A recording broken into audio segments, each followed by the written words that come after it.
Meaning of fraternize. Fraternize. Fraternize.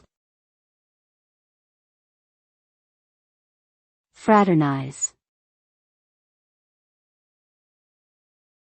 Fraternize.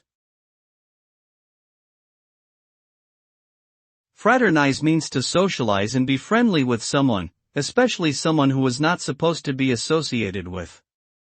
This term often carries a negative connotation and can be used to describe inappropriate behavior, such as fraternizing with an enemy during wartime or a teacher fraternizing with a student. As a result of fraternizing, individuals may face consequences such as disciplinary actions, loss of respect or trust, tarnished reputation, or even legal charges in some cases.